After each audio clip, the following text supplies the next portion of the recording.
Continua a sonhar com uma revolução proletária? Eu acho que ela é uma necessidade histórica. Não mudei de ideias a esse respeito. Quando nós vemos hoje a contradição cada vez mais óbvia entre, por um lado, forças produtivas, evoluções tecnológicas absolutamente prodigiosas. Nós temos dentro destas maquininhas, telemóveis que temos na mão, mais tecnologia incorporada do que a primeira nave espacial que aterrou na Lua, não é? Mas, simultaneamente, vemos que o fosso a nível mundial entre aqueles que nada fazem e tudo têm, aqueles que tudo fazem e nada têm, não cessa de se alargar. Então nós vemos que há aqui uma contradição entre as forças produtivas e as relações de produção. E o problema não está nas forças produtivas porque elas correspondem a uma evolução, são um elemento em si positivo de evolução da humanidade. Então o problema está nas relações sociais e designadamente nas relações sociais de produção que permitem que essas novas tecnologias, que esses progressos sejam não postos ao serviço de toda a humanidade, mas apropriados por uma pequena minoria. Quebrar essa contradição faz-se por uma coisa chamada revolução. Ter na gentileza companhia, cabem todos nessa travessia. Fala leve que a delicadeza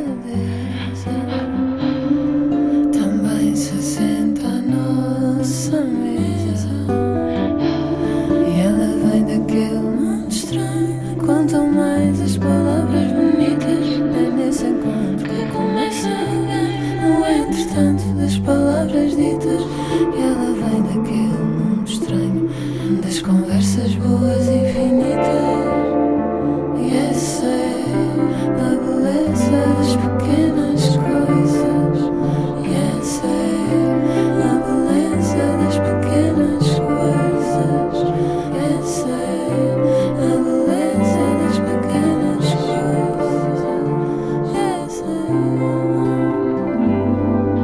Uma conversa com Bernardo Mendonça.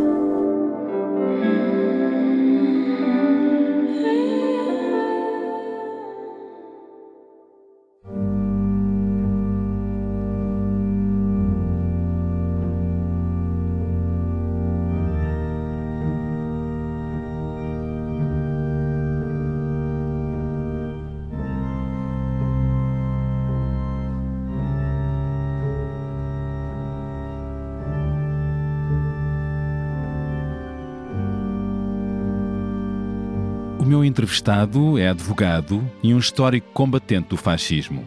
Doutorado em Direito do Trabalho, foi professor universitário e a sua biografia cruza academia e combate cívico. Há décadas que o seu nome surge na frente de combate aos despedimentos, à precariedade, aos salários baixos, ao abuso patronal e à erosão dos direitos e garantias para quem trabalha. Falo de António Garcia Pereira, que defende que o direito do trabalho não é um luxo ideológico, mas uma conquista civilizacional. Quando hoje fala de flexibilização, de modernização e de competitividade, estamos mesmo a falar de progresso ou de regressão? O Governo, os patrões e os sindicatos estão atualmente num longo braço de ferro sob a proposta de alteração ao Código de Trabalho. A Ministra do Trabalho defende mudanças para reduzir a rigidez da lei, aumentar a produtividade e adaptar o mercado aos desafios da inteligência artificial e da economia digital. A pergunta que se impõe é como acompanhar a evolução dos tempos e a competitividade sem enfraquecer a força laboral e o direito dos trabalhadores. Como acolher a inovação sem normalizar a exploração, o abandono e a precariedade? Será possível um capitalismo com limites? Um mercado que reconheça que nem tudo pode ser dispensado, comprado, acelerado, externalizado? Nestas mudanças por mais lucro e produtividade, quem beneficia e ganha com elas? O que me leva também à pergunta: quando o trabalho perde direitos, o que perde a democracia? Quando o medo entra no emprego, não entra também na cidadania? E se o futuro for inevitavelmente mais liberal e mais automatizado, como garantir que seja com regras justas para todas as partes? Vou lançar estas perguntas. Ao longo do seu percurso, António Garcia Pereira tem tido inúmeras vitórias relevantes na justiça e por diversas vezes foi premiado. Mas destaco a mais recente distinção, talvez a que mais o honra. Falo do Prémio Nelson Mandela 2024, atribuído pela ProPublica pelo seu longo trabalho em prol dos mais vulneráveis, bem como a sua intervenção em defesa dos direitos dos cidadãos. Os 10.000 euros que recebeu desse prémio foram atribuídos por si à Associação de Apoio ao Recluso, ao SOS Racismo e à Comissão de Trabalhadores do Supermercado Dia. António Garcia Pereira tem revelado que continua a desejar uma revolução proletária e acabar com a extrema-direita. Recordo que uma das suas recentes vitórias foi a condenação do ativista neonazi Mário Machado, com pena de prisão efetiva de 2 anos e 10 meses por incitamento ao ódio nas redes sociais contra mulheres de esquerda, designadamente Renata Câmara. Mais recentemente, Garcia Pereira apresentou uma queixa-crime ao Ministério Público a pedir a extinção do Chega por violação da Constituição, ao alegar ser um partido neofascista com expressões públicas de um padrão reiterado de discriminação xenófoba e racista. Que críticas faz atualmente à direita no poder e à esquerda que lhe faz oposição? E o que espera para o futuro do país e do mundo? Detalhes à parte, fora da biografia oficial. Garcia Pereira foi jogador de futebol e handebol durante muitos anos e praticou mergulho de apneia e caça submarina durante cerca de 35 anos, entre os 11 e os 46. O amor pelo mar ganhou do avô Pestana, um advogado natural da Ilha da Madeira, firme republicano, penúltimo ministro das Finanças antes de Salazar, revolucionário, foi preso, deportado e colocado no degredo que representava na altura o Porto Santo.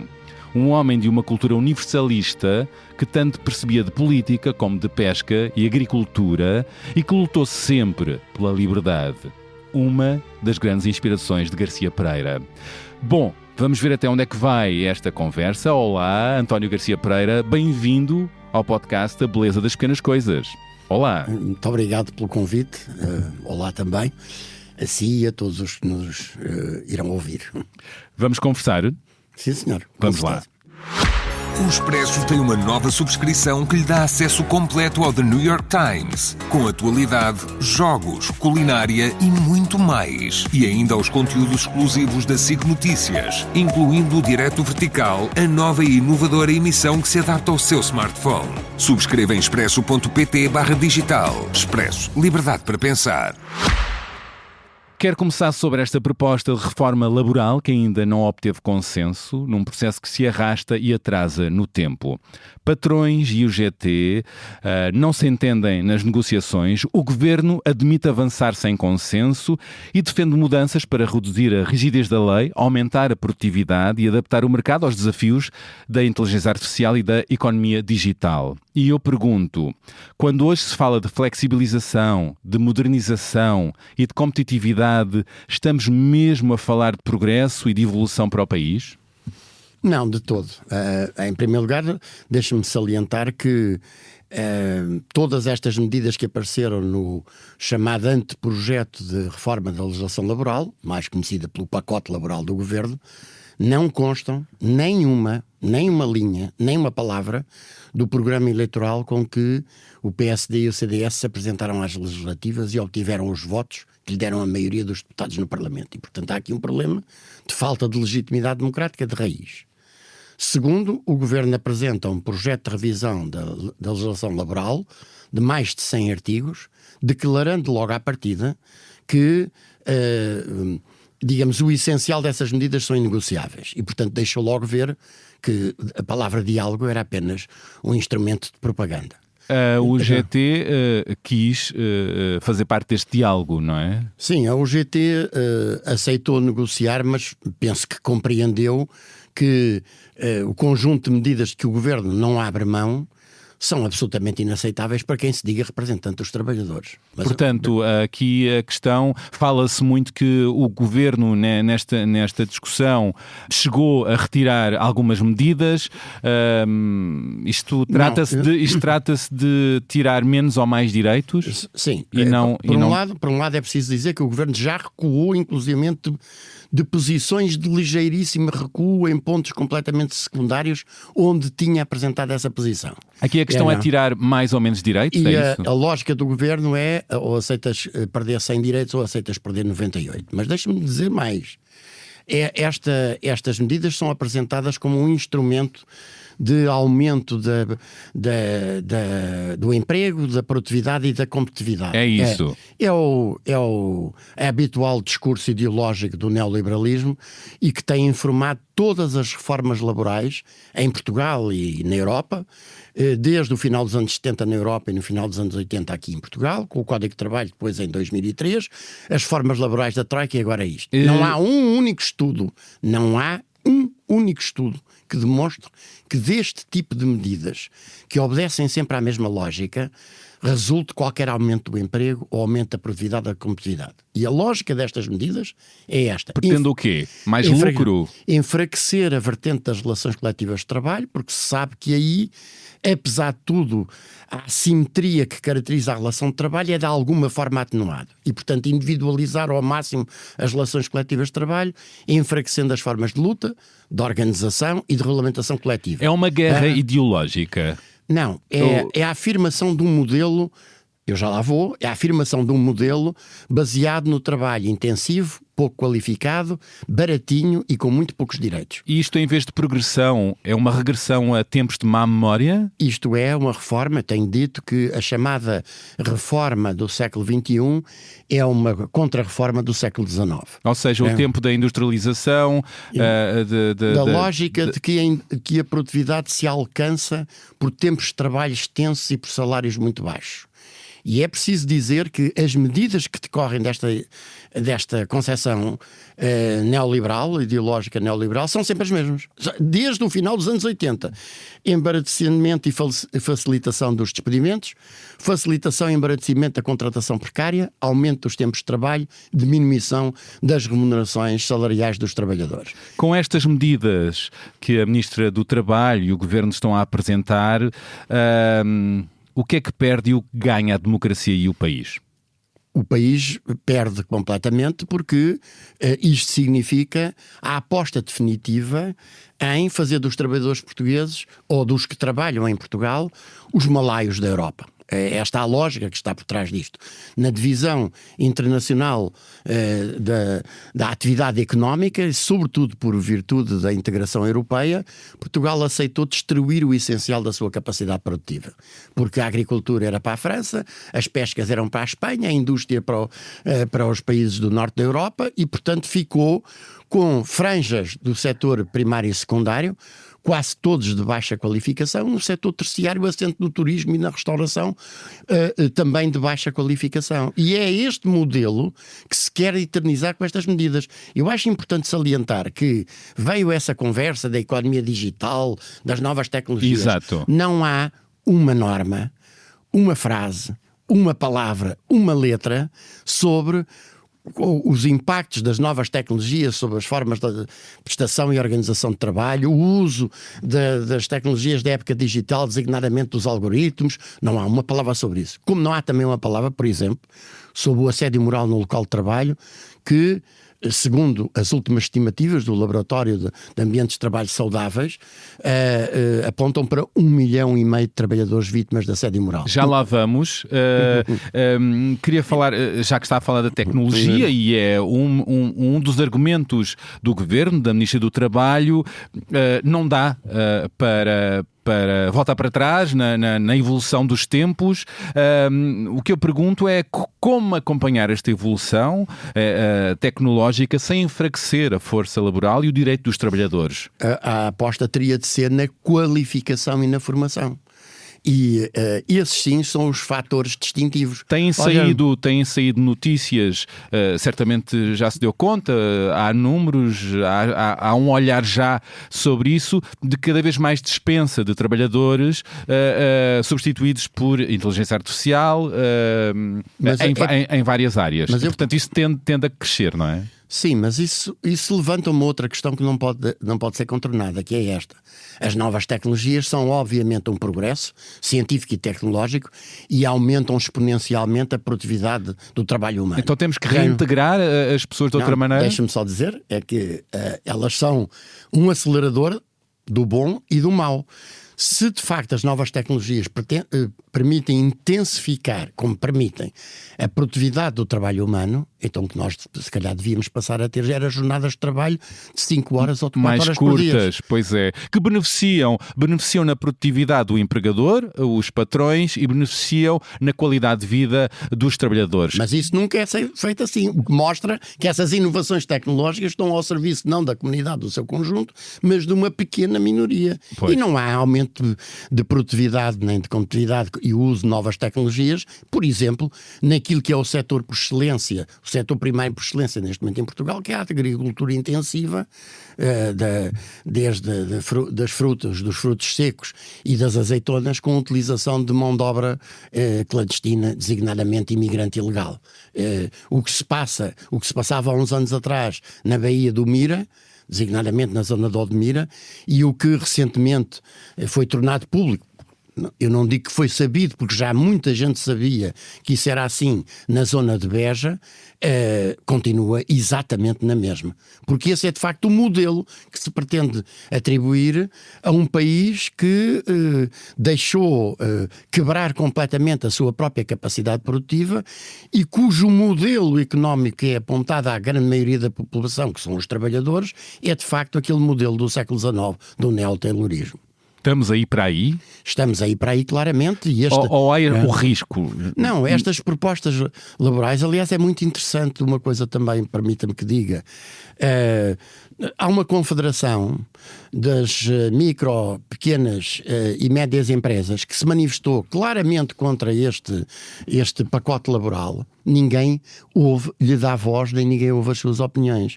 Há um empresário do norte do país, de uma grande empresa de construção modular, José Teixeira, que disse: deixem os trabalhadores em paz. Os empresários que verdadeiramente apostam na produtividade não querem saber destas mudanças laborais.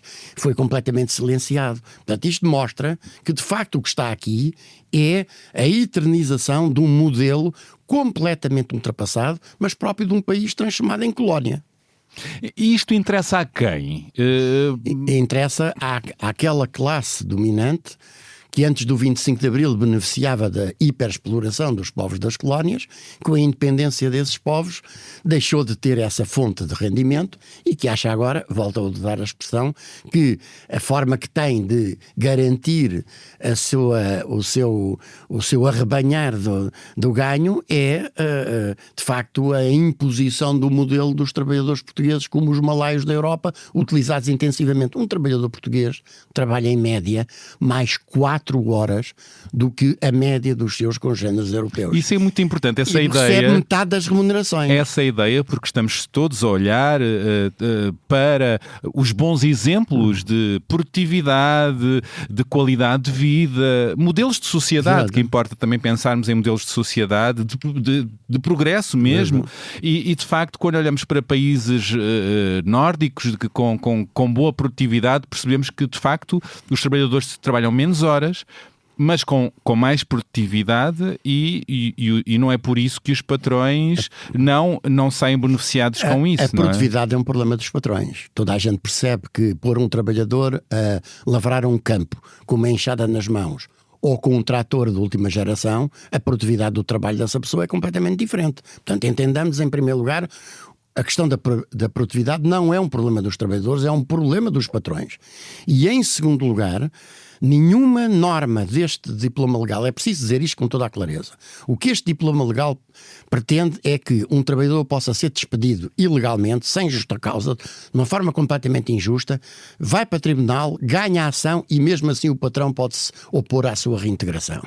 O que esta reforma pretende é, através do acordo, que é uma falácia, como é evidente, quando um jovem está a entrar para o mercado de trabalho, o que ele faz é assinar um contrato que lhe põe à frente para assinar, para ter emprego e meio de subsistência, poder, pelo acordo constante desse contrato, celebrar um banco de horas, que no fundo significa não pagar horas extraordinárias e colocar o trabalhador a trabalhar até 10 horas por dia, legalmente, entre aspas. São mudanças radicais que se estão a tentar implementar? São mudanças que parte delas foram tentadas, parte delas foram aplicadas, ainda que não na totalidade da extensão situação que agora se pretende instituir na altura, por exemplo, da Troika, não é? E que os trabalhadores rejeitaram e fazem muito bem a rejeitar. E eu acho que nós estamos, quando chega a uma situação em que, perante a denúncia de que não se quer negociar nada e nenhuma destas medidas tem a ver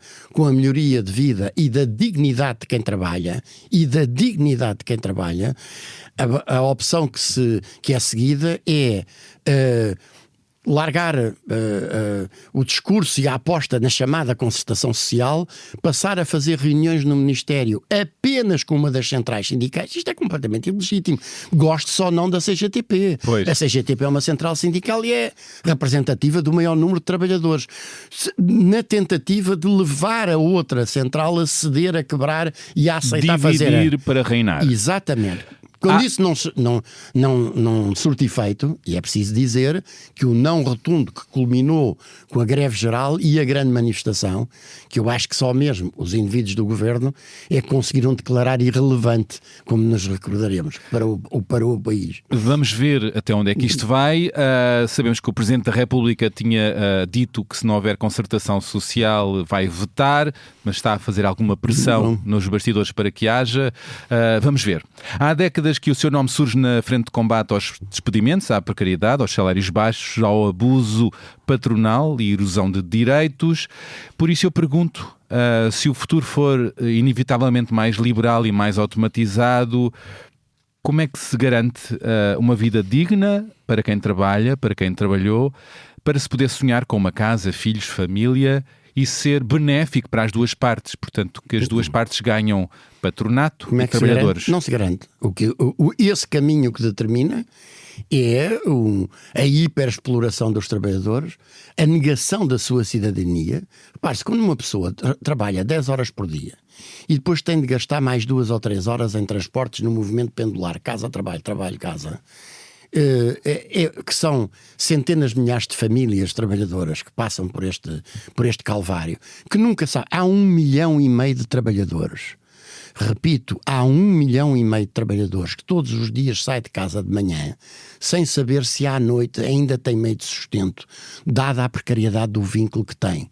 Ou porque tem um contrato a prazo, ou porque tem uma outra praga, digamos assim, da nossa sociedade, que são os recibos verdes fraudulentos, os trabalhadores, verdadeiros trabalhadores dependentes disfarçados de prestadores de serviços. Isso é uma realidade que se arrasta, não é de agora e já tem décadas. Mas o que o Governo se prepara para fazer é para dificultar ainda mais o combate a essa realidade. Já agora importa dizer que o Governo, com esta proposta, rebenta, aniquila a presunção de laboralidade que tinha sido aprovada no chamado artigo 12A do Código de Trabalho, em cumprimento, aliás, de uma diretiva comunitária relativamente aos trabalhadores das plataformas, os estafetas, os motoristas das Ubers e das Globos, etc.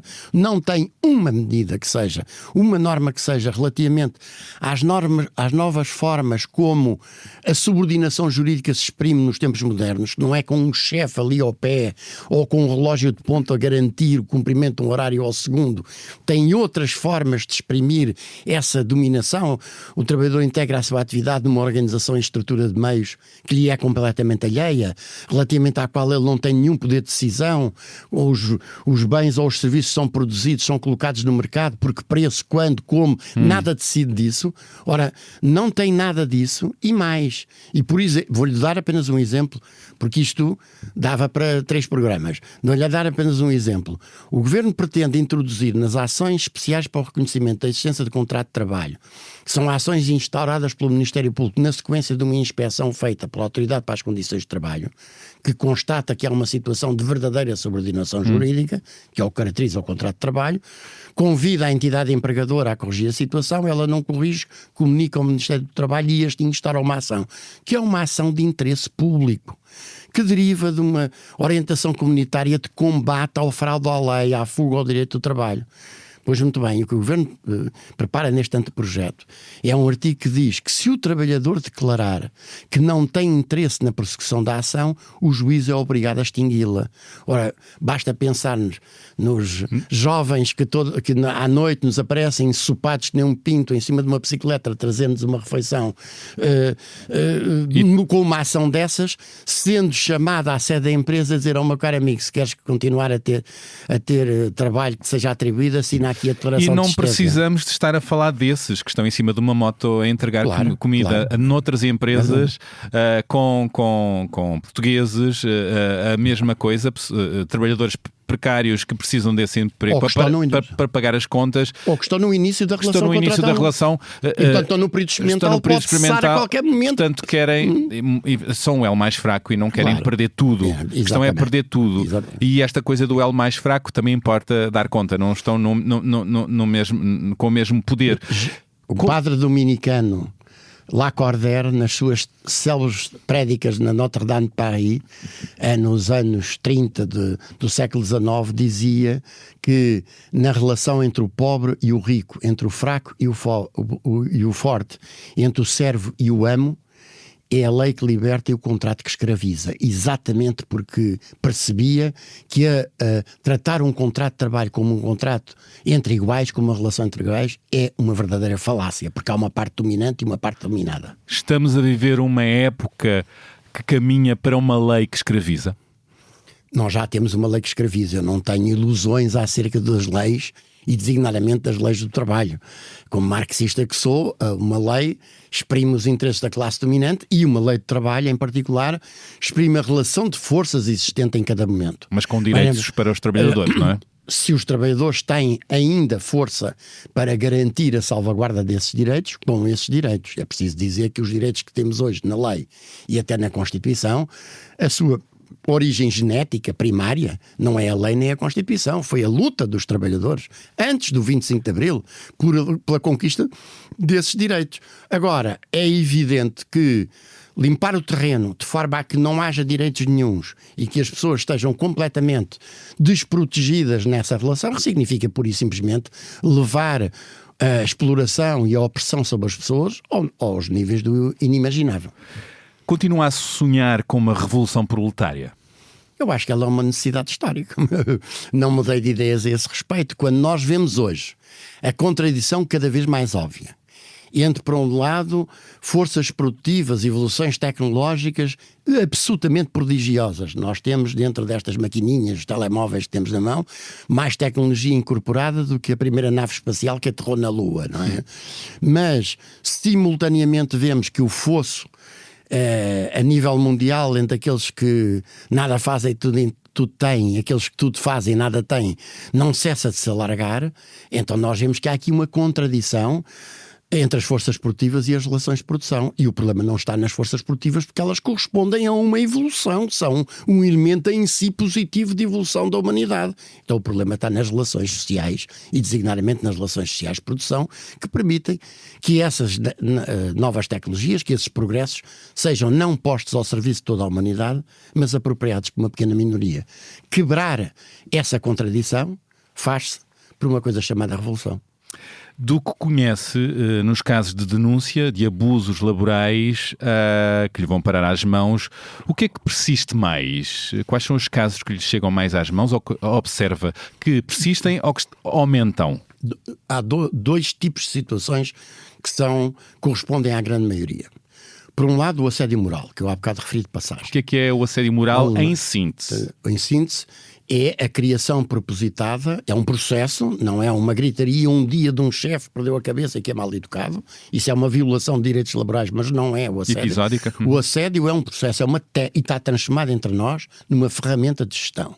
Isto é, uma técnica, um processo que visa criar ao trabalhador um ambiente discriminatório, humilhante, vexatório, que o leve designadamente a aceder a coisas que ele em condições normais não acederia, seja ir-se embora da empresa ou aceitar abaixamentos de retribuição ou de categoria, outras coisas do género.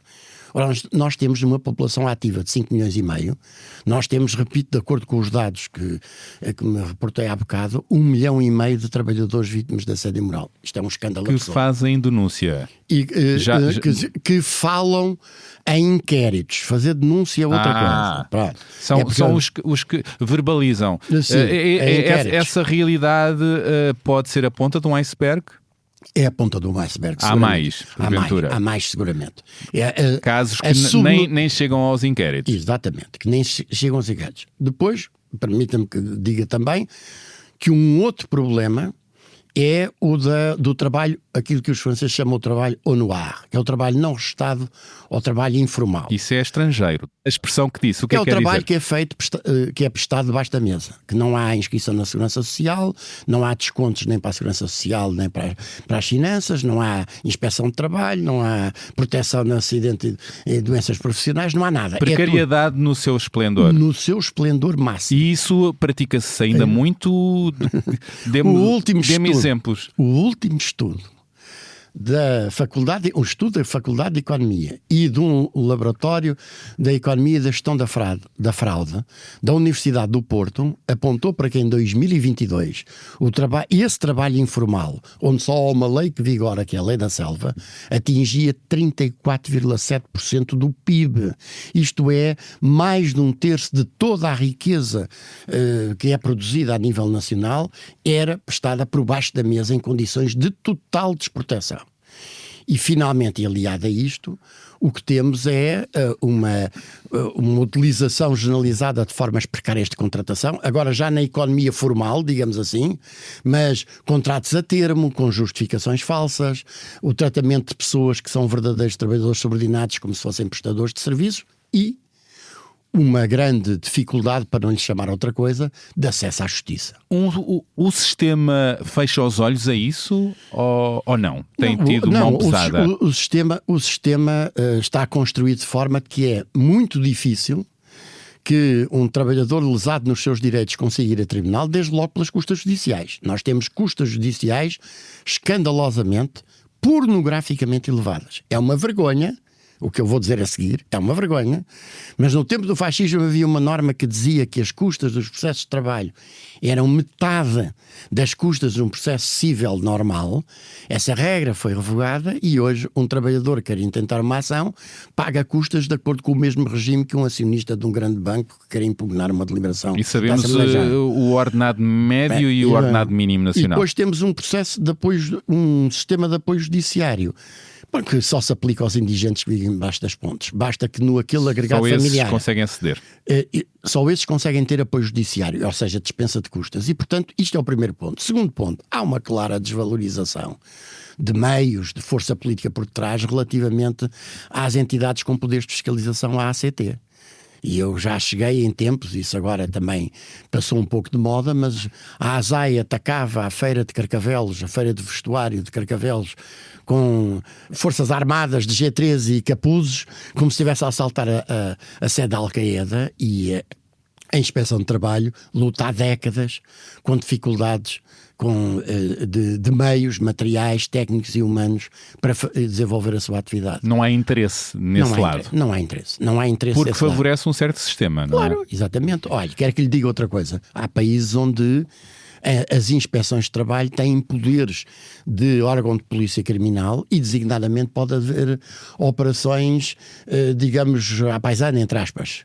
Como é que se pode punir aquilo que hoje em dia continua a ser uma permanente prática, que é nas entrevistas de seleção e recrutamento se perguntar a jovens mulheres se elas tencionam namorar, tencionam casar, tencionam ter filhos, para excluir aquelas que tencionam ter obrigações familiares. E essa pergunta não devia estar...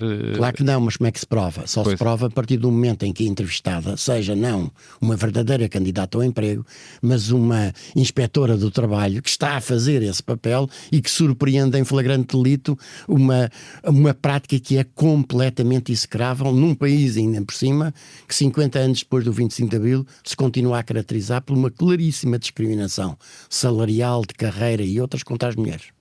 Uma das suas lutas e causas de sempre é a luta contra o fascismo. Recentemente apresentou uma queixa-crime ao Ministério Público a pedir a extinção do Chega por violação da Constituição, ao alegar ser um partido neofascista, com as expressões públicas de um padrão reiterado de discriminação. E até agora, um silêncio. E até agora um silêncio. E esse silêncio vai eternizar-se? O que é que espera? E não foi só por isso, já agora, e também porque não tinha uma lista atualizada dos dirigentes nacionais há mais de 6 anos, que é outra das causas automáticas de extinção.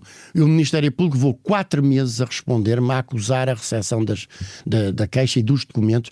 São dezenas e dezenas de documentos, são dezenas e dezenas de testemunhas que foram arroladas e até agora não prestou contas. E isso é outro problema que a gente tem na sociedade democrática.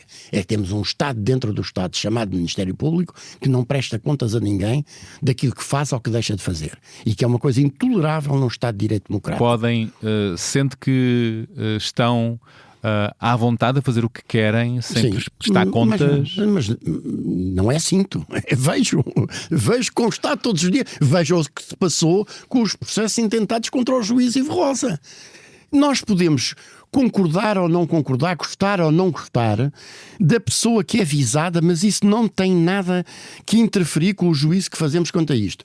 Quando o Ministério Público não gosta de decisões do juiz Ivo Rosa e espeta-lhe com 5 processos de crime em cima, e num deles, o último, com base numa queixa anónima que vem a ser declarada totalmente, digamos, sem fundamento, faz uma série de diligências altamente lesivas da intimidade, da privacidade da pessoa, e depois arquiva, prepara-se para destruir o processo e não quer que se saiba o que é que andou a fazer, que é o que a postura do Ministério Público, quer perante o juiz Ivo Rosa, quer perante outros cidadãos, como por exemplo eu, que fui como cidadão a dizer, eu quero saber o que é que o Ministério Público andou aqui a fazer. Que faturação detalhada de telefones é que andou a ver? Não me interessam os números de telefones. Os dados podem ser anonimizados. O que me interessa saber é o tipo de condutas, que vigilâncias pessoais, quem é que se andou a ouvir, que contas, o porquê, com que fundamento. E isso está fechado a 7 chaves. Está na sombra. Está na sombra. E o Ministério Público tem atuado assim em muitos outros casos. Exatamente. Com impactos que bem sabemos aos mais altos níveis. Exatamente. E nós não podemos hesitar na posição quanto a isso, porque gostamos ou não gostamos das pessoas que foram visadas por essa conduta. Diria que há uma reflexão e uma interrogação a ser colocada ao Ministério Público. Mais do que isso. Há uma exigência, que é uma exigência própria de um Estado de Direito Democrático, onde não pode haver poderes insindicados e insindicáveis. E, portanto, o Ministério Público... Acima da lei. Sim, o Ministério Público tem que prestar contas. A Justiça tem que prestar contas ao povo português.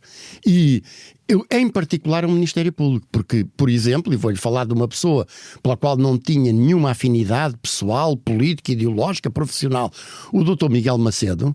Aquilo que se passou com o Dr. Miguel Macedo, que viu a sua vida completamente destruída, profissional, política, pessoal, familiar, completamente destruída por uma conduta levada a cabo de verdadeira condenação na praça pública, para ele depois ser absolvido na primeira instância por 3 juízes e com a absolvição confirmada por outros 3 juízes na segunda instância. E, no entanto, andou aí nas parangonas da comunicação social amiga do Ministério Público, apresentado como corrupto, com fotografias e em paragonas. Isto não pode ser em violações cirúrgicas, sempre cirúrgicas e sempre impunes do segredo de justiça, que servem sempre uma e só uma versão dos factos e que condenam antecipadamente as pessoas na praça pública. Isto não tem nada a ver com o Estado de Direito Democrático. Ao mesmo tempo, no caso, o pedido de extinção do Chega por violação da Constituição, espera alguma resposta ou está à espera que o silêncio... Não, a resposta tem que vir. Essa resposta e tem o que é que vir, espera da resposta? A resposta, eu não tenho grandes ilusões sobre a resposta, porque há um facto que é um facto objetivo. Não é verdade que o Chega não apresentou durante mais de 6 anos uma lista atualizada dos seus dirigentes nacionais, visto que desde a segunda convenção, inclusive em diante, as deliberações das convenções do Chega foram todas anuladas pelo Tribunal Constitucional por violação da lei. Isto é um facto objetivo. Quanto tempo E que raio de elucubrações e de diligências é que o Ministério Público tem que fazer para concluir sobre isto? Está a tentar construir uma teoria de que, bom, está bem, ele não fez uma comunicação válida, mas apesar de tudo fez umas comunicações que não eram válidas e as eleições não eram válidas, mas para este efeito eu vou considerar que são válidas. Está a construir alguma teoria? É a tese do apesar de tudo? Ou pior ainda, que é o que eu já ouvi e que eu espero bem nunca vir a ouvir oficialmente do Ministério Público. É o quê? É que, como o partido Chega tem 1 milhão e tantos mil votos, não é possível decretar a sua ilegalidade. Queria ir aí, porque eventualmente quem nos ouve está a pensar nisso, discute-se isso nos espaços públicos. O Chega tem sido um fenómeno político, cada vez com mais expressão na Assembleia da República, a cada eleição. Neste momento, recordo que desde 2025 o Chega é o segundo maior grupo parlamentar na Assembleia da República, 60 deputados, e tem sido a força com o terceiro maior número de votos nas legislativas. Isto é um argumento para não haver extinção de um partido como o Chega? De todo não, porque isso significaria que a infração da lei, se for cometida pelo pilha-galinhas, dá-lhe direito a ele ser preso, condenado e encarcerado no cumprimento de uma pena de prisão, mas se for um banqueiro ou um dirigente político ou uma pessoa de alta sociedade já não se pode, porque ele tem muita força. E o argumento da força, seja a força eleitoral, a económica, a social ou a política, é uma coisa inaceitável num Estado de Direito. Mais ainda, relativamente a uma instituição que gosta de se autoproclamar como os guardiões da legalidade. Porque é a figura que o Ministério Público construiu de si próprio. É que nós somos os campeões Há uma célebre intervenção. Nós somos pouco atentos. Tivemos, eu costumo dizer de uma forma um pouco ácida, 500 anos de Inquisição e quase 50 de fascismo, e depois umas décadas de outros ismos, fizeram com que nós sejamos, de uma forma geral, pouco atentos relativamente às coisas. Mas a verdade é que estas situações como as que eu estou a referir não podem ser admissíveis face aos princípios. E a lógica dos campeões, dos super-juízes e super-procuradores é qualquer coisa inaceitável num Estado de Direito democrático. E há uma intervenção do então Vice-Procurador-Geral da República num congresso do Sindicato dos Magistrados do Ministério Público, produziu esta enormidade. A censura jurídico-penal e mesmo a censura política, a censura política e a censura social relativamente à corrupção e outras formas de criminalidade é fraca. Portanto, nós, Ministério Público, temos de assumir como os guardiões ético-sociais. Isto é uma verdadeira barbaridade. E o perigo que encerra, não é? O perigo que encerra, porque o resultado disto, e nós já conhecemos de outras experiências, designadamente em Itália, é que a certa altura os supostos defensores da lei se tornam em algo igual ou até pior do que aqueles que eles dizem combater. E como é que explica que haja tantos votantes neste partido, num partido como o Chega? É ainda o ressentimento, a força das redes, o desconhecimento, a ignorância, a sedução do populismo, o apelo do medo, do ódio e do preconceito? É isso tudo, mas também é o facto de os partidos e as forças políticas e os dirigentes e os agentes políticos que se dizem de esquerda terem abandonado o essencial dos valores que sempre caracterizaram a esquerda ao longo da história. Quais são as grandes críticas que aponta à esquerda? É precisamente isto. Também culpada precisamente isto. Supostamente deste resultado. O combate à injustiça social, o combate ao desprezo pelos mais pobres, pelos menos protegidos, o combate à corrupção, tudo isso eram causas que tinham de ser assumidas pelas forças que se dizem de esquerda. E não têm sido, não foram? Não têm sido de todo. E o resultado é, aliás, já agora digamos que nós já conhecemos esta evolução de outros países. Os partidos socialistas que, na sequência da queda do Muro de Berlim, quanto a mim foi uma coisa altamente positiva, mas que se definiam como aquilo que havia na Europa de Leste mais liberdade, ficaram órfãos ideologicamente, porque aquilo que existia no leste da Europa desapareceu. E, portanto, tomaram duas atitudes. Ou foi encostar-se e tornar-se cada vez mais parecidos com os partidos ditos social-democratas, e então entre o original e a cópia não se vê porque é que se há de ir para a cópia, ou então pura e simplesmente desapareceram do mapa, como foi o caso do Partido Socialista Italiano e o Partido Socialista Francês. E por cá? Como é que está o cenário à esquerda? É uma esquerda deprimida, uma esquerda perdida, é uma esquerda à procura de si própria? Eu penso, como uma certa direita também, não é? Nós temos que distinguir entre... Estamos a falar das forças políticas existentes, designadamente partidárias, ou estamos a falar das forças da sociedade? As forças da sociedade são os trabalhadores, enfim, e quem trabalha ou trabalhou uma vida inteira, e esses, se as organizações que têm não lhes servem, vão acabar mais tarde ou mais cedo saltar por cima dessas e criar outras. Estou a falar dos partidos, com dos representação, partidos, dos sindicatos, das organizações em geral. E eu acho que o que nós assistimos foi, de facto, a uma lógica de atuação parlamentarista e fofinha que não leva a parte nenhuma, conforme ficou absolutamente demonstrado. Não estamos para tempos para atuações fofinhas. Não estamos para atuações fofinhas. Quer dizer, quando as pessoas têm a falta de qualidade de vida que têm neste momento em Portugal, quando há 1.700.000 pessoas sem médico de família, quando há serviços de urgência a serem permanentemente encerrados, quando pessoas morrem por falta gritante de socorro a tempo, quando nós temos o tal 1,5 milhão de trabalhadores vítimas de assédio moral utilizado como ferramenta de gestão, quando temos mais de 1 milhão de pessoas a ganhar, bem mais de 1 milhão de pessoas a ganhar menos de salário de 1.000 euros por mês, quando temos 1,5 milhão de precários no nosso país, isto é uma situação absolutamente insustentável. Como ocorre o grande equívoco que o Chega é a alternativa? O equívoco ocorre quando se abandonam os valores de proteção, aqueles que aparecem a fazer apelo aos instintos mais primários e ao mesmo tempo se tornam peritos na utilização das novas tecnologias, designadamente as redes sociais. O Chega foi aprender com o Vox. E, portanto, numa época, nós não refletimos sobre isso. Nós, em geral, comunidade, os partidos políticos... Nós não refletimos... Muitas vezes. Nós não refletimos tucur. Mas, sim, repara, a questão das novas tecnologias e o uso, desde a nascença quase dos ecrãs, e uma lógica de inversão de valores em que o que interessa é o sucesso, o dinheiro e o poder são os valores dominantes. Individual, no caso. É o individualismo extremo levado até à última. Todos contra todos. No caso. A ideia de que os fins justificam os meios, a ideia de que o outro é um inimigo a abater, mesmo o outro no local de trabalho, o outro no bairro. Portanto, isto é o caldo. E depois com as novas tecnologias em que a convivência social foi completamente destruída e substituída pelos likes nas redes sociais. E é evidente, os likes, o algoritmo é o novo cancro da sociedade? Há uma reflexão a fazer sobre a inteligência artificial desde logo.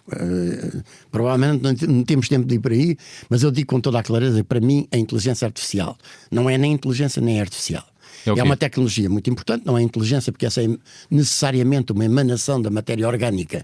E uma máquina não é uma matéria orgânica, não é artificial, porque é chamada IA para trabalhar, necessita do trabalho de milhões e milhões de seres humanos, escravos digitais, para selecionar, tratar, retirar, depurar. Além da máquina. Exatamente. E que ganham $1 por dia e estão instalados em grandes centros de dados, por exemplo, na África e na Ásia.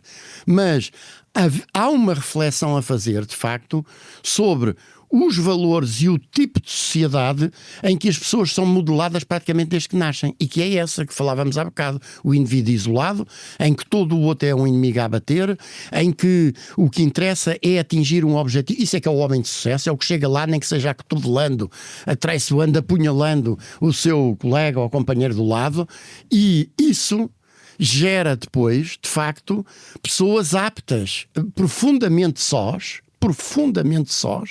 em que o isolamento é disfarçado pelo uso frenético da máquina. E tornam-se permeáveis à propaganda e ao populismo nas redes sociais. E há estudos científicos, por exemplo, que neste momento também deveriam merecer a nossa atenção, designadamente no campo da educação, em como esse uso desse tipo de tecnologias completamente desenfreado, mas ditado por estes interesses dominantes, tem conduzido a quebras notórias na linguagem, a quebras notórias na capacidade de raciocínio, na concentração, na concentração e até no coeficiente de inteligência. E há um estudo muito interessante. Nos jovens, não é?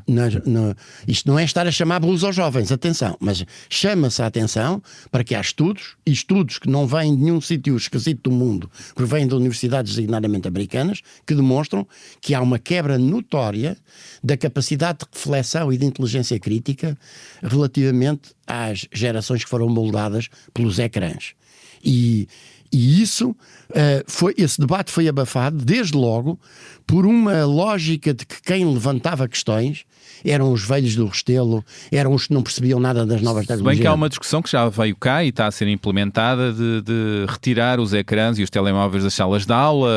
Essa discussão essa discussão no Ministério, depois que acha que a solução passa por eliminar o Saramago das obras, está tudo dito, não é? E, portanto, precarizar os professores, criar uma agência para privatizar a própria educação, não é por aí. Agora, que há um debate a fazer em toda a sociedade e as organizações de quem vive do trabalho deviam estar na primeira linha da defesa do conhecimento científico e do debate sério e aprofundado, e não da gritaria e do insulto. Isso é verdade. E isso tem falhado nessa tarefa. Já lá iremos. O ressentimento é ainda um monstro-papão sem solução à vista? Não há papões, mas e não há nenhum problema que a humanidade, nem que seja ao fim de algum tempo, não resolva. Enfim, o primeiro passo para isso é começar a falar dele e começar a preocupar-se com ele. É sempre o elefante na sala, não é? Mas a verdade é que a história nos ensina que sempre que a humanidade começou a equacionar um problema, acabou mais tarde ou mais cedo por encontrar solução para ele. E, portanto, eu não qualificaria como um papão. Agora, evidentemente, essa cultura do individualismo extremo, do outro como inimigo, de que os fins justificam os meios, esta doutrina é uma doutrina que foi muito eficazmente desenvolvida e estruturada pelo Sr. Carl Schmitt, o ideólogo jurista do Terceiro Reich, do Hitler, mas que se aplica a todas as relações sociais. E isso teria de ser discutido, debatido e combatido precisamente por aqueles que se pretendem estar do lado do progresso, do lado da esquerda, em suma. Queria falar da importância do diálogo entre as partes, entre esquerda e direita, e neste ponto queria saber a sua opinião sobre o que é que achou de um debate como o que aconteceu recentemente entre Pacheco Pereira e André Ventura. Pergunto se debates como este ajudam a formar opinião e a esclarecer ideias e a debatê-las ou não, pioram. Eu não acho que tenha havido debate nenhum. O que é que houve ali? Foi um combate boxe, em que há um perito no boxe, na gritaria, na interrupção sistemática do adversário, contando aliás com a complacência do jornalista que lá está, que se estava a fazer o papel de moderador tinha de pôr termo àquilo. Quando se combate na lama, ninguém sai ninguém sai. Limpo, é isso? Peço desculpa pela veemência da expressão, mas com fascistas não se debate, combate-se. E o que o Pacheco Pereira, a meu ver, pensou que conseguia fazer era levar a cabo uma atuação pedagógica, com argumento, com dados. Ele não conseguiu terminar uma única frase. Exatamente porque, como nós vimos com um indivíduo treinado a falar permanentemente para a câmara, a olhar para a câmara, e nem para o jornalista, nem para o seu contendor do debate, e não se conseguiu discutir uma única ideia. E ao mesmo tempo passaram como frases. Estou-me agora a lembrar, por exemplo, uma, que é: nunca houve uma ordem do chefe do governo para prender, torturar ou matar alguém, como se o Salazar não fosse o chefe máximo da PIDE. Ou seja, como se a polícia política não fosse dirigida por um indivíduo, o Major Silva Paz, que prestava contas diretamente ao Salazar. E algumas das operações foram discutidas diretamente com ele. Quer antes, quer depois, e uma delas é o assassinato do general Humberto Delgado. Como é possível dizer-se isso? Como é possível, por exemplo, ter passado em claro que os amigos do André Ventura, o MDLP e o ELP, foram responsáveis por mais de 500 episódios violentos, inclusive atentados à bomba, que mataram pessoas, Padre Max e Maria de Lourdes, e a estudante Maria de Lourdes, as pessoas da Embaixada de Cuba e outras, e tudo isto não pudesse ser discutido, porque, por isso, simplesmente, quando a pessoa ensaia as duas primeiras palavras, já está a ouvir uma interrupção do outro lado aos berros e aos gritos, a dizer das palas e do não sei quê. O que é que resultou dali? Tentou-se ali, muito pouco, tentou-se ali colocar na mesma medida que tudo é igual a tudo, que democracia e ditadura aconteceram crimes e problemas em ambos os períodos e regimes, e portanto que depois do 25 de Abril nada melhorou. Não era essa a ideia que se pretendeu passar da parte de Ventura. Exatamente. Isso foi... E que não foi rebatido. Não foi rebatido. Não foi rebatido. E o perigo foi esse? Eu acho que sim, e porque não é rebatível numa lógica de combate de boxe, que é aquilo que, com um fascista experimentado neste tipo de lógica de que é preciso é fazer um bocado de sangue, porque isto dá audiências, e portanto, e não está minimamente interessado num debate sério de ideias, eu sou partidário do debate e do diálogo. Pois porque é, sou isso. partidário da ideia de que as ideias justas se devem impor pela força dos seus argumentos e não pela razão da força. Mas isso implica que os argumentos têm de poder ser expostos. Importa que as regras do jogo seja escutar e dialogar com que regras?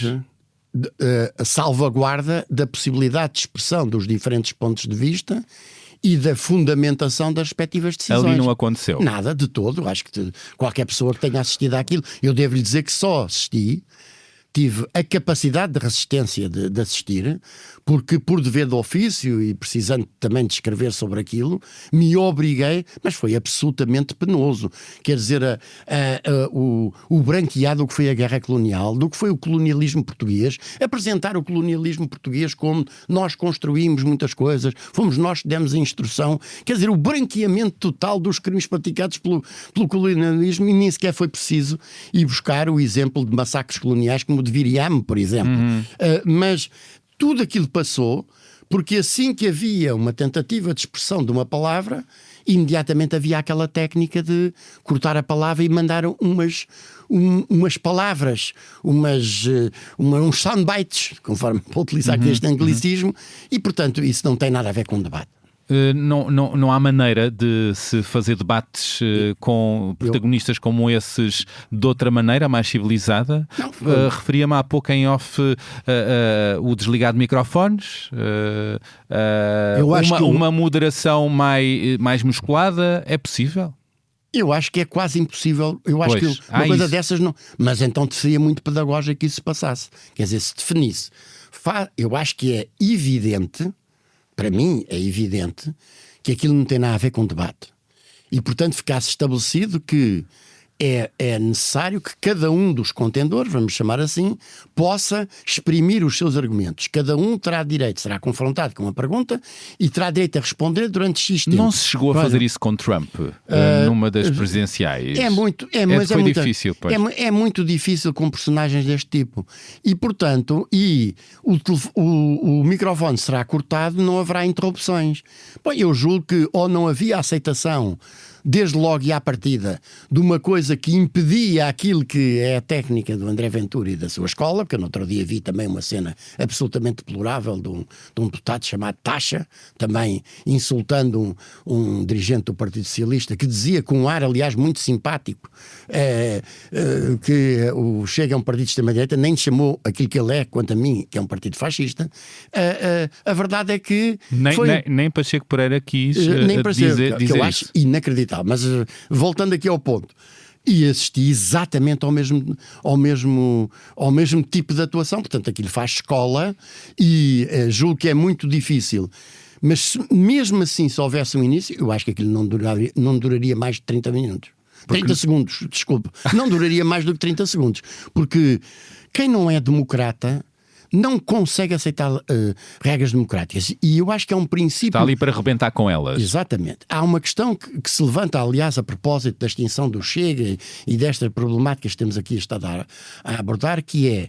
Eu tenho ouvido críticas, e ouço-as com respeito, quando elas são feitas exatamente para discordar com argumentos, dizendo que, bom, que não faz sentido pedir a extinção. Aquela de um partido com 1 milhão e tal, essa não me entra, conforme já disse, porque evidentemente a dimensão de quem viola a lei não pode ser um critério para o isentar do cumprimento da lei. Mas já ouvi argumentos relativamente a isso em nome da liberdade de expressão. É preciso dizer com toda a clareza que, primeiro, nós temos liberdade de expressão porque ela foi conquistada quando a liberdade e a democracia triunfaram sobre o fascismo. Segundo, a liberdade de expressão tem limites. E um limite fundamental é a liberdade de expressão. Como a sociedade democrática, podem admitir tudo até ao ponto em que se trata de a fazer extinguir por dentro. Pois. E esta é que é a questão. E portanto, esta é que é a tática de um partido como o Chega? Exatamente. A tolerância da democracia vai até ao ponto de não poder ser tolerante com aqueles que a querem destruir. E importa dizer que a maioria dos portugueses não vota no Chega, não é? Conforme se viu nas últimas eleições presidenciais. Uma das suas recentes vitórias foi a condenação do ativista neonazi Mário Machado, com pena de prisão efetiva de 2 anos e 10 meses de prisão por incitamento ao ódio nas redes sociais contra mulheres de esquerda, designadamente Renata Câmara. É uma vitória que lhe dá particular orgulho? Eu acho que a vitória não é minha. Eu acho que a vitória é da Renata Câmara, em primeiro lugar, pela coragem que teve, porque foi preciso coragem, e das mulheres em geral, das mulheres de esquerda em geral. Mas, obviamente, que eu achei que a decisão foi inteiramente justa. Porque, também é preciso dizer isto, a primeira técnica do Mário Machado foi tentar dizer que aquela conta onde tinham sido publicadas aquelas barbaridades da violação coletiva das mulheres, tipo arrastão para moralizar as tropas da Reconquista, a conta não era dele. Depois, como a Polícia Judiciária fez uma perícia que demonstrou que era, e além do mais, num telemóvel dele que foi apreendido, foram encontrados mensagens dele em que reconhecia aquela conta como sendo dele, passou a argumentar que se trataria de um humor. Depois, quando viu que essa tese do humor não ia passar, passou para a teoria da liberdade de expressão política. E a verdade é que... Liberdade de expressão política, em que dizia coisas como prostituição forçada para mulheres como Renata Câmara. Exatamente, prostituição forçada. Não era violação, prostituição forçada, tipo arrastão, portanto, evidentemente estamos a falar de uma violação coletiva. E isto mostra bem que, tal como na decisão do Tribunal Cível de Lisboa e depois no Acórdão da Relação de Lisboa, que confirmou, a propósito dos cartazes, rejeitando completamente as teorias do André Ventura, do Chega e do Ministério Público para arquivar os processos de crime, veio dizer que liberdade de expressão tem um limite, e o limite é exatamente o respeito pela dignidade da pessoa humana, a proibição da discriminação e do incitamento ao ódio contra grupos sociais. E isto é exatamente o que deve ser dito. E, portanto, essa teoria de que tudo se pode dizer e fazer em nome da liberdade de expressão, o que tem dado é o crescimento, exatamente, de forças políticas como esta. E de ataques de várias ordens e crimes contra as mulheres, assédio, violação. Um dos movimentos a quem o vice-presidente do Chega, Pedro Frazão, mandou uma mensagem de apoio, considerando um aliado chamado Reconquista, dirigido por um indivíduo chamado Afonso Gonçalves, diz abertamente que as mulheres não devem poder votar porque não têm capacidade para tomar decisões nesse campo. No século XXI. É disto que nós estamos a falar. É das concepções mais reacionárias, ilegais e inconstitucionais que se pode imaginar, e que alguns julgariam que teriam sido varridas do mapa há 50 anos atrás. Outros ataques e ameaças que estão a ser discutidos e que envolvem polémica, discussão pública, é a ideia de mudar a Constituição de forma mais profunda ou mais leve. São várias as vozes e partidos à direita que o propõem de forma mais leve ou mais profunda. Em síntese, o que é que acha disto? Há um perigo à vista para a nossa democracia? Julgo que sim, e a lógica neste momento é limpar tudo o que seja obstáculo para cair a pé juntos sobre o movimento operário popular e os trabalhadores e os cidadãos democratas em geral. Limpar todos os obstáculos. Terraplanar tudo o que é direitos? Repara uma coisa. Mesmo na questão do campo laboral, eu já regresso a esta. O Tribunal Constitucional, em julho último, declarou perfeitamente constitucional uma norma introduzida em 2023 que proibiu que as empresas fizessem despedimentos coletivos para depois irem terciarizar essas atividades e contratar esses trabalhadores através de empresas de prestação de serviços, empresas de cedência de pessoal em estatuto de total precariedade. E, portanto, isto é um golpe. E a reforma de 2023 criou um artigo do Código de Trabalho que precisamente proibiu este tipo de lógica. O setor patronal, e já agora convém dizer, a Provedora de Justiça da altura, depois foi Ministra da Administração Interna, foram requerer ao Tribunal Constitucional que declarasse a inconstitucionalidade disto. E o Tribunal Constitucional decidiu em julho passado, por uma maioria claríssima, salvo erro, 10 votos contra 3, houve apenas 3 votos de vencido, decidiu que aquela norma era uma norma perfeitamente constitucional e visava combater a fraude à lei e os artifícios. O que é que o Governo faz? O Tribunal Constitucional considera que isto é constitucional. É muito simples, revoga-se o artigo.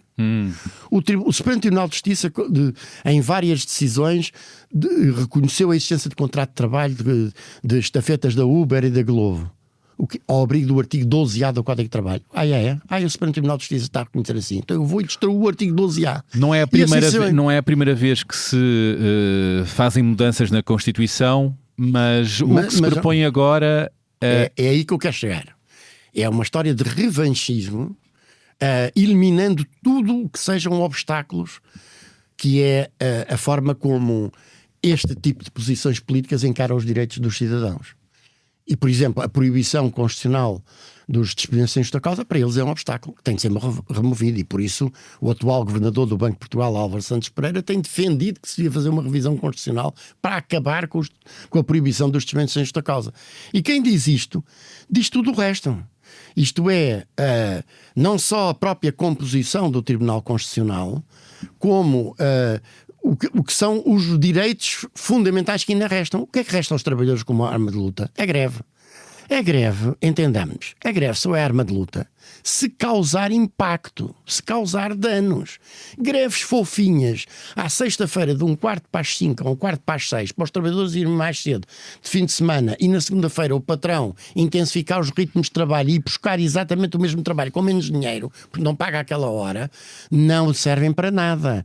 Ora, o que é que se pretende? Pretende-se restringir ao máximo esse direito. E por aí fora. E, portanto, o que nós vamos ter é uma lógica de que os direitos, liberdades e garantias dos cidadãos são obstáculos que podem ser removidos porque eu, temporariamente, tenho uma maioria de votos que me permite aprovar essa restrição de direitos. Está esperançado ou pelo contrário, cético com o rumo das coisas? O que é que espera para o futuro do país? Bom, eu estou sempre esperançado porque eu sou um otimista estratégico. Otimista estratégico. Otimista estratégico. Mas é evidente que o que nós temos pela frente são tempos de luta, e de luta muito dura. E de luta muito dura pela defesa do pouco que resta da liberdade e democracia neste país. E teme que as coisas piorem? Agora, sim, quer dizer, se permite, se os trabalhadores desistem de lutar... Nos direitos dos trabalhadores, no caso. Desistem de lutar contra o pacote laboral, evidentemente, aquele pacote é temeroso desse ponto de vista. Deixa o Código de Trabalho de 2003 a milhas de distância. A milhas de distância. Nós estamos numa situação em que o patrono do Código de Trabalho de 2003, Bagão Félix, do CDS, veio de ser críticas relativamente a este pacote atual do governo. Portanto, isto mostra bem o ponto a que se está a querer chegar às questões. Agora, eu acho que estas pessoas, quando perspectivam e preparam estas medidas, esquecem-se de um pequeno pormenor, que se chama povo português. E o povo português, ao longo de séculos, deu sempre mostras de, com maior dificuldade ou menor dificuldade, mais tarde ou mais cedo, rebelar-se contra aquilo que é injusto e saber seguir o caminho correto da história. Tenho agora um áudio para ouvir e depois quero que comente. Sabe quem vem aí? Não sei. Não faz ideia. É a sua filha, também advogada e especialista em Direito do Trabalho, Rita Garcia Pereira. Vamos a isto? Vamos, é uma surpresa. Pede-me o mais difícil que eu falar sobre o meu pai. Quer profissional, quer pessoalmente, e profissionalmente porque trabalho com ele, posso dizer que o meu pai é uma pessoa sagaz, com um sentido de humor fantástico, mas que é simultaneamente muito rigoroso, muito exigente e muito firme nos seus princípios e nas causas que abraça. Talvez seja aqui a explicação para o motivo pelo qual ele deixa uma marca que me parece absolutamente inegável na sociedade portuguesa, de firmeza e de capacidade de lutar por aquilo em que se acredita. Não tenho nenhuma história particular para contar, porque no escritório temos imensas, designadamente de lutas que tivemos ambos, umas perdemos, outras ganhamos, mas acima de tudo o sentido do humor foi sempre, sempre o que nos salvou. A última coisa que me pediu foi para eu deixar uma pergunta. Deixo uma pergunta cuja resposta admito que saiba, mas de qualquer forma ela aqui fica. Não pergunto se valeu a pena e não o faço porque não falo no passado do meu pai. O meu pai está cada vez mais ativo e felizmente nas causas sociais. Pergunto, portanto, se ele acha que vale a pena. E a resposta, embora eu admita que a saiba, deixo-a ser eu a dar. Bom, acabámos de ouvir Rita Garcia Pereira, como eu disse, filha de António Garcia Pereira, também advogada e especialista em Direito de Trabalho, que aqui deixa um olhar sobre o pai e junta-lhe uma pergunta que talvez possa resumir uma vida inteira numa resposta. Vamos ouvir o que tem a responder António Garcia Pereira na segunda parte desta conversa, onde vou querer descobrir mais sobre outros lados dele, o de desportista, mergulhador, amante do mar, e sobre o legado que quer deixar na sociedade, sobre a infância e esse seu percurso, como é que a política o começou a atravessar, quem foram as grandes inspirações, e como é que tem sido este caminho e as mágoas que ficaram pelo caminho também. Vamos ouvir algumas das músicas que o acompanham, o que trouxe para ler e algumas sugestões culturais. Isto e o que mais surgir na segunda parte, disponível a partir da manhã deste sábado. Boas escutas.